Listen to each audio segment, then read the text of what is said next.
Hello guys. So welcome sa ating channel. Tayo gagawa ng repair sa ating door. Lalagyan natin ng doorknob, tsaka papalitan natin ng bagong dingding, bagong plywood kasi wasak na wasak ang pintuan ng kwartong ito. Kaya kung bago ka pa lang sa aking channel, huwag po niyong kalimutang mag-like, subscribe at i-share ang video na ito para sa mga hindi pa po nakaabot ng ating video. Ayan. Welcome to Shop TV, the best. So ayan po, tinanggal na po ang mga plywood na naka-attach sa pinto para mabaguhin kasi medyo wasak. Wasak na wasak yung pinto, parang hindi na kumapit sa relasyon na wasak. Kaya yan, tinatanggal na po ng ating panday guba. Yan, so yan po. Tapos ipapakita na po natin mamaya kung paano magkakabit ng doorknob sa pinto. Yan, so madali lang po yung ayusin. Sa mga mahilig po mag DIY dyan, sana mapulutan nyo po ang aral itong aking ginawang DIY doorknob. Wow! Removal at replacement. Alright. So yan, so ayun na nga. So ito yun nga guys, kung meron kayong mga gustong ayusin, nasira sa inyong mga bahay, swak po itong video na ito para sa inyong pagkilanlan or para inyong masundan step by step paano nga ba kabit ng doorknobs sa pinto.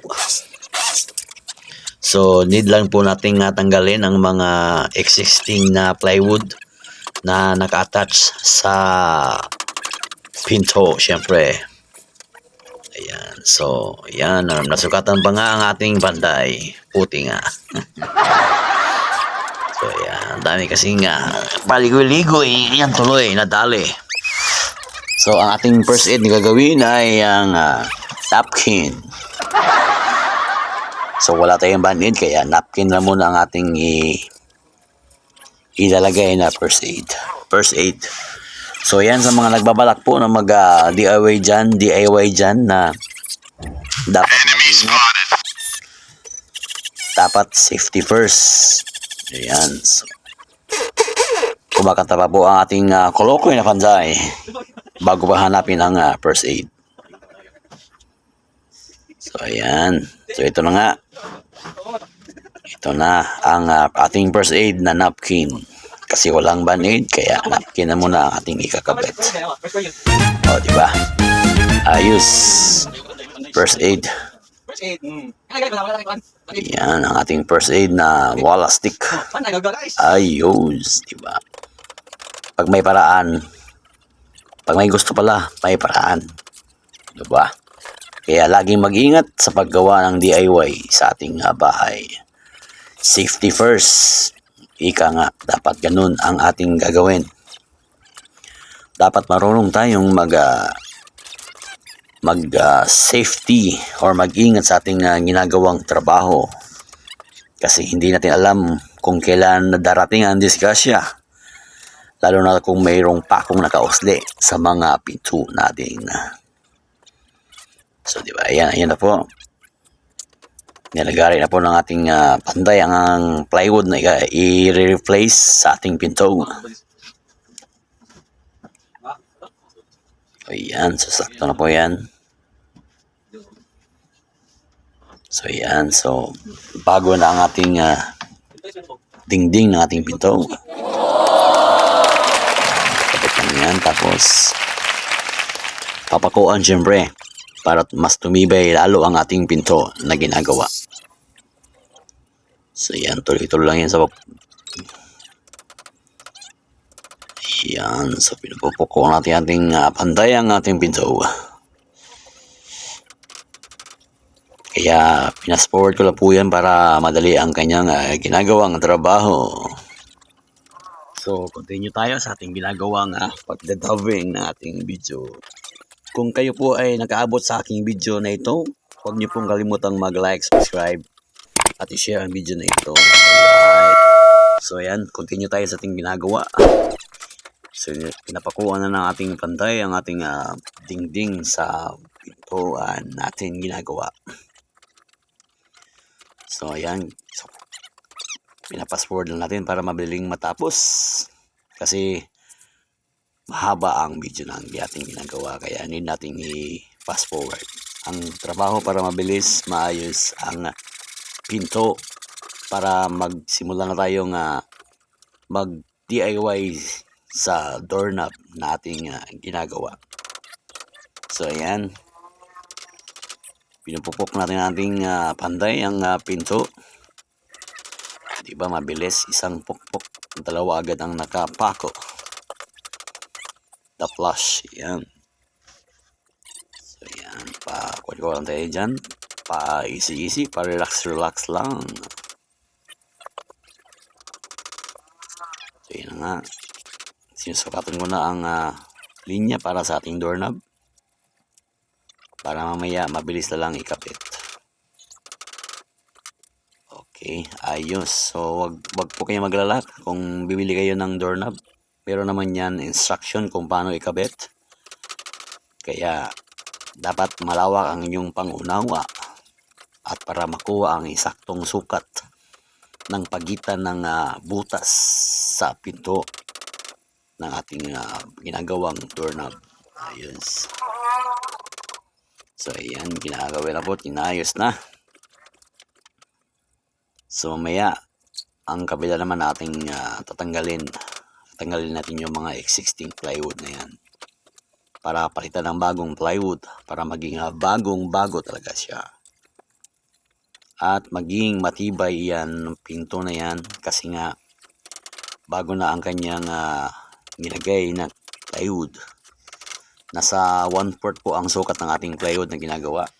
Kaya, pag naayos na yan, dalawang na yan magkabilaan, mas lalong titibay ang ating pinto pag nilagay natin ang ating doorknob. Ayan, kasalukuyan na pong tinatanggal ng ating panday ang or kapentero nga ba, kasi ang panday sa amin ay kapentero. Wow!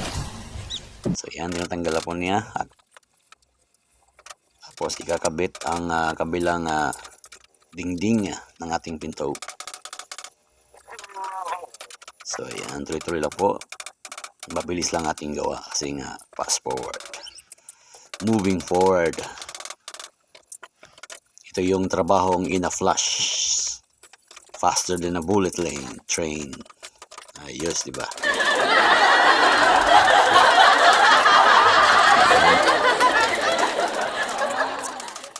Daming set ceiling panday natin. So, ayos. Tinatanggalan po yung mga pako, mga 16 pako para madaling ikabit ang plywood mamaya. Ayan, so tuloy-tuloy lang. Wala lang tao. Ayun, ito na yung ikalawang plywood na ikakabit natin sa kabilang dingding. So ayan, so need lang nating hintayin. Ayun, sobra pala ang ating ginawang plywood, kaya nilalagari ito para maging 0-0 ang kanyang sukat para hindi sumabit pag sinara ang ating pintuan. Kaya hindi talagang 0-0 ang sukat ng plywood natin para sa ating pintuan. So ito na nga at pinapako na ang ating bantayang plywood. Ayun, nagposing pa nga. Ayos. So tuloy-tuloy lang ating trabaho. Pass forward. Ika nga. Mabilis pa sa 4:00 ang ating ginawang trabaho. So yan. Habang pinapakuan ang plywood sa ating pintuan at nagre-ready rin ako sa paglagay ng doorknob. At bago po kalimutan, kung kayo pa ay nanonood sa aking video ngayon at nakaabot pa sa puntong ito, huwag niyo pong kalimutang mag-like, subscribe at i-share ang video ito sa ating susunod na uploads. So ayan, ito na po. Binubutasan ko na po yan para sa ating doorknob. So madali lang po yan. Dapat meron kayong mga kagamitan.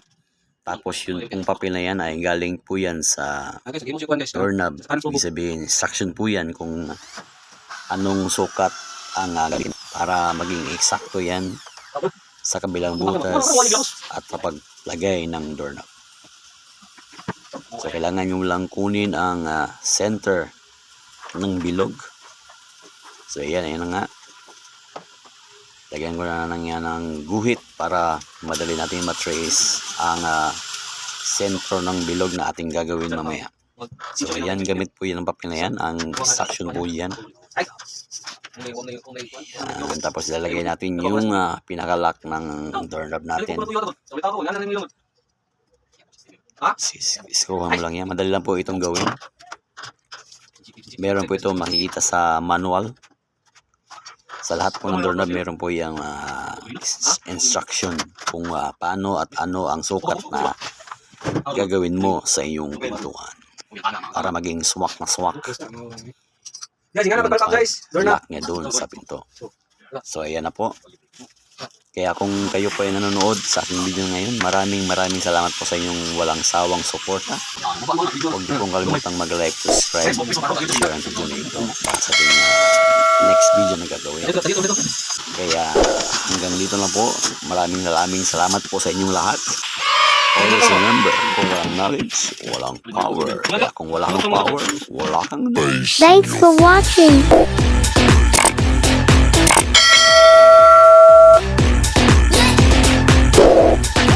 Champ TV.